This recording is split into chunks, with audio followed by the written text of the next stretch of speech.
O procurador do município é o advogado do município. Hoje nós vamos falar sobre as procuradorias municipais no Brasil, com a procuradora do município de Salvador e presidente da Associação Nacional dos Procuradores Municipais, Georgia Campelo.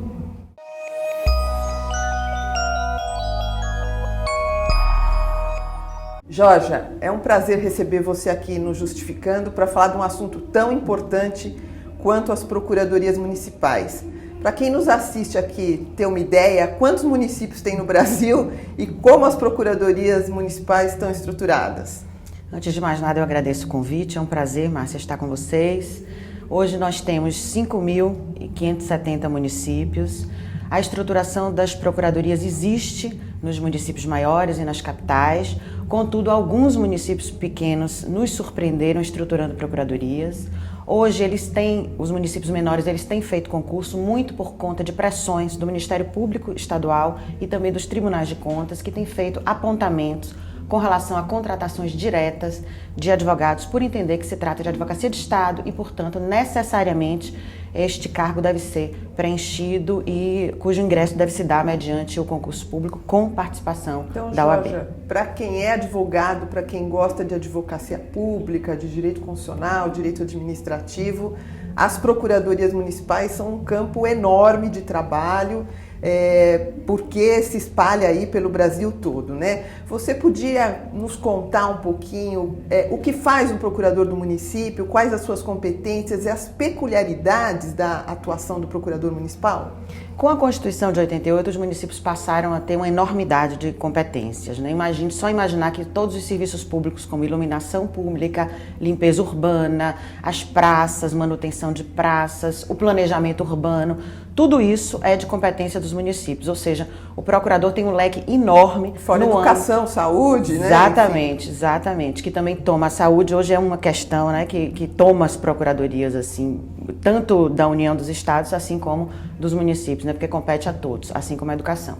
E por conta desse leque enorme de serviços públicos que compete aos municípios, além da cobrança dos seus tributos, que são o IPTU, o ISS e o ITBI, ou seja, nós temos um leque enorme de competências extremamente interessantes. O que eu acho que é fundamental e que de fato é, para mim, um atrativo enorme, é você trabalhar muito próximo da gestão e você conseguir enxergar o projeto, ajudar na elaboração do projeto, né?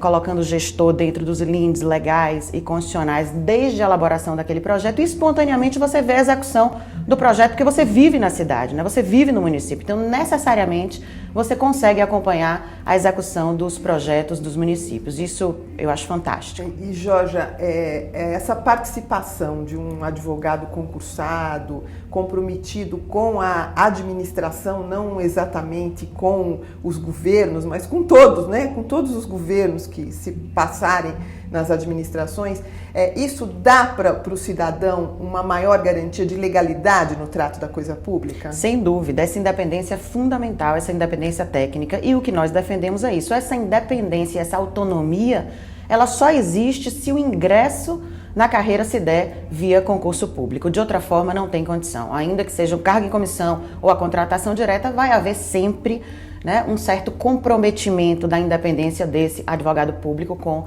a gestão que lá o colocou. E você já falou um pouquinho disso, mas está sedimentado no meio jurídico, enfim, nos tribunais, que o ingresso para a carreira de procurador municipal tem que necessariamente ser para o concurso, quer dizer, um cargo efetivo, um cargo permanente no organismo do Estado? Nos tribunais de justiça, sim. Os diversos tribunais de justiça do país, sim. No Supremo, no caso dos estados, já houve um precedente, no sentido de que a advocacia de Estado não pode ser ocupada por temporários. Então, o Supremo, com relação aos estados, inclusive com relação aos comissionados, já se definiu. Mas os tribunais de justiça têm ido nesse sentido.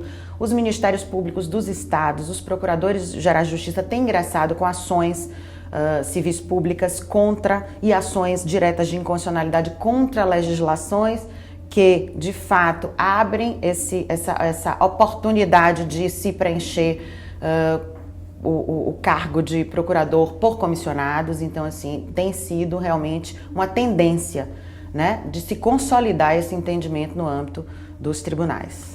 E os procuradores municipais são bem remunerados, Georgia? Isso acho que é uma preocupação de quem quer prestar concurso, por exemplo. A remuneração ela está ligada à capacidade financeira dos municípios. Óbvio que municípios com porte maior pagará melhor, os municípios menores pagará de acordo com a sua capacidade financeira, obviamente. Mas o procurador do município, podendo advogar, pode ser um professor também, ou seja, é preciso que ele se adeque. E no município menor, necessariamente, ele vai ter despesas menores, ou seja, vai haver sempre uma relação entre a capacidade financeira do ente político para poder realmente suprir as suas necessidades. Né? Deixa eu te perguntar uma coisa, porque essa, por exemplo, é uma distinção com relação à Procuradoria do Estado, algumas procuradorias do Estado, a minoritário, mas São Paulo, por exemplo.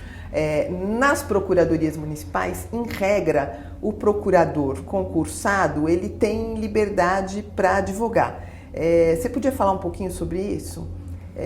Isso é bom? Isso é uma questão discutível no âmbito dos municípios ou isso nem se coloca porque está assentado? Isso está assentado no âmbito dos municípios. Eu creio que 2 municípios, João Pessoa e um outro município, não sei, acho que só, até onde eu sei, João Pessoa não pode advogar, mas eles estão caminhando para superar isso, mas nós nunca tivemos problema com relação a isso, porque antes de ser advogado público, você é advogado, você tem que ter inscrição na ordem. E toda uma prática que nós obtemos na advocacia, nós levamos para a advocacia pública. E mais, qualquer argumento no sentido de que você teria informação privilegiada não se sustenta, na medida em que hoje, com a lei de acesso à informação e com os sites, os portais de transparência, necessariamente você sabe. Todo mundo tem acesso à informação. O princípio da publicidade é um princípio que deve orientar a administração pública, a transparência também. Então, o fundamento de que não poderia advogar porque tem informação privilegiada, para mim não se sustenta. E mais, um engenheiro pode ser público e privado, um médico público e privado, porque o advogado não pode. Então, assim, eu acho que não se sustenta.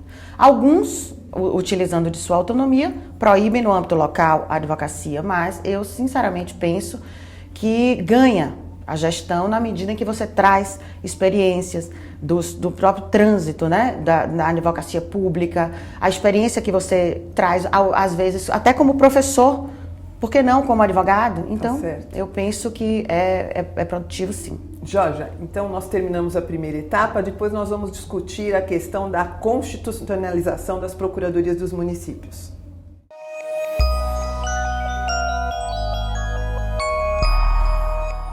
Bom, nós vamos dar início ao segundo bloco e o tema é dos mais relevantes, que é a questão da constitucionalização das procuradorias dos municípios. O Estado brasileiro está organizado de uma forma esquisita, assim, porque tem advocacia pública da União, dos estados e esqueceram dos municípios, embora a administração direta municipal seja um dos entes federativos, né, Jorge? Então a gente vai conversar sobre isso. Existe uma PEC tramitando no Congresso Nacional, agora já está no Senado. Mas como tem sido essa luta? Qual a dificuldade da nossa classe política, Jorge, em entender a necessidade de nós organizarmos as procuradorias municipais enquanto instituição constitucional de advocacia pública? Hoje nós temos um problema prático, que é a pressão dos prefeitos, que obviamente querem escolher quem melhor lhe aprouver para orientar o gestor juridicamente, o que é inconstitucional. Hoje nós temos o artigo 37(2) da Constituição Federal, que já exige para o ingresso em cargo e emprego público o concurso público. Exatamente. Mas existe, então, até por conta deste artigo já há uma proibição. Tanto assim que, como eu disse, existe uma pressão dos Ministérios Públicos e dos Tribunais de Contas nesse sentido. Contudo, a constitucionalização da carreira, de fato, se trata de uma omissão constitucional. A Constituição de 88, ela traz os municípios como um ente federativo, dando-lhe uma autonomia jamais vista, nas constituições que lhe precederam, né? O município passa a ter uma dignidade federativa e uma série de competências que ele só vai conseguir executar com uma advocacia pública isenta e independente, uma advocacia de Estado. Parece até que houve um escorregão, um equívoco aí, né, do legislador constituinte quando previu a advocacia pública como uma função essencial à justiça só no âmbito da União e dos estados, porque deu uma formatação advocacia pública nos moldes da justiça, mas esqueceu que a advocacia pública, na verdade, atua diretamente na administração, né? Exatamente. O Michel Temer, quando era presidente da Câmara, porque essa PEC 17, que hoje está no Senado, já tramitou na Câmara, sob o número 153 de 2003, de autoria do Rantz, do deputado Rantz, Maurício Rantz. Então, em diversas conversas que nós tivemos com o então presidente, que era o Michel Temer, ele reconheceu, houve uma omissão constitucional com relação à advocacia pública, porque você inova trazendo o município como ente federativo e se omitiu, né, o suporte jurídico que seria a advocacia pública independente, enfim, no artigo 132.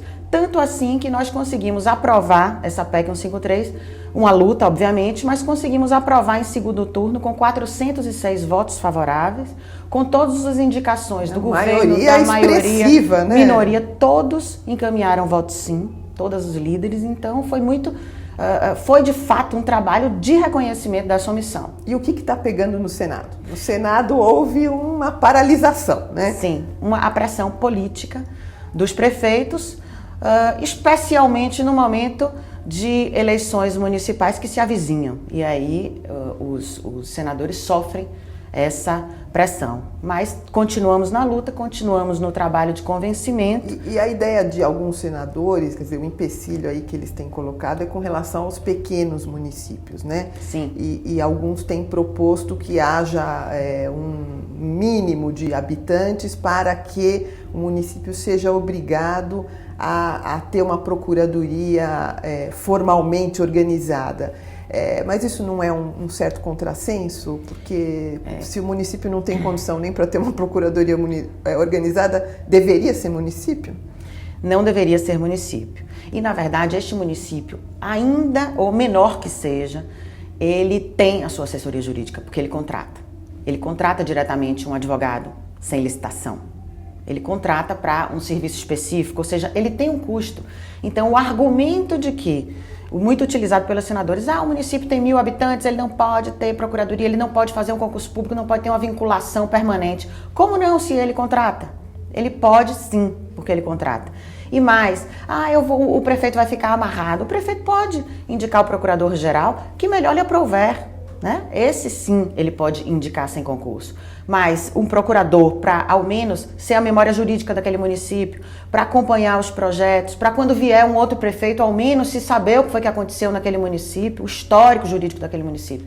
É preciso sim que tenha ao menos se ele é pequeno, 2 procuradores concursados.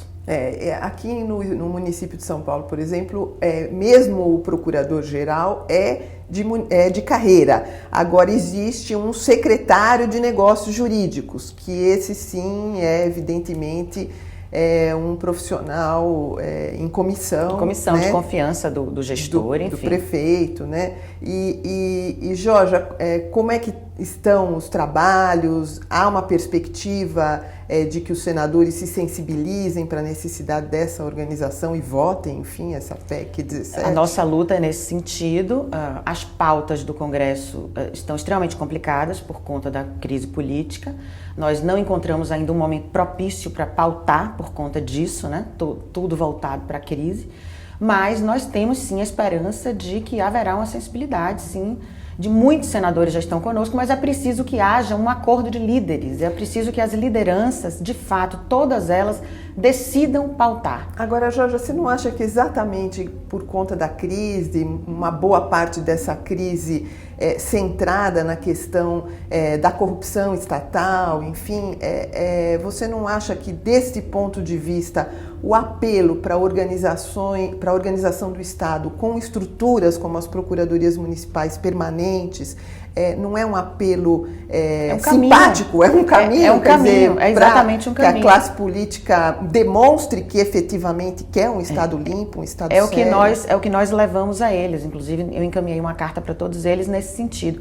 Em meio a uma crise política, onde há interferência de um sistema que deveria ser autônomo em outro sistema, o econômico no político, ou seja, demonstra que, e outra coisa, com todos os avanços que nós tivemos nessa crise política, demonstraram que isto foi feito por instituições que são autônomas, né? Então, eu acho que um caminho para a superação da crise é justamente se dar autonomia aos estados e municípios. Porque o cidadão está muito mais próximo do seu município, é muito mais fácil ele cobrar do seu gestor. É muito mais fácil a gente cobrar do prefeito do que você cobrar do presidente. Então, quando você dá autonomia ao ente federativo, e essa autonomia dos municípios só vai existir com a independência da carreira que lhes orienta juridicamente. Lógico. Então, é com certeza um caminho para o avanço, um caminho para a superação da crise. Jorja, vale a pena ser procurador municipal? Demais, demais, demais. Eu sou uma apaixonada pelos municípios e eu costumo dizer, né, que não há vida nos estados, não há vida na União, se não há vida nos municípios, né? Os municípios é onde a gente vive, onde a gente constrói a nossa história, enfim, é onde nós conseguimos ver de fato o trabalho que nós realizamos. Então eu acho que vale a pena, vale muito a pena. Então, muito obrigada pela entrevista. Sorte para vocês com a PEC 17. Eu acho que esse é um anseio de toda a advocacia pública e estamos juntos aí nessa luta pela constitucionalização das procuradorias municipais. Agradeço a todos que nos assistiram, nos acompanhem aí no Facebook, no Twitter e também assinem o canal do Justificando no YouTube.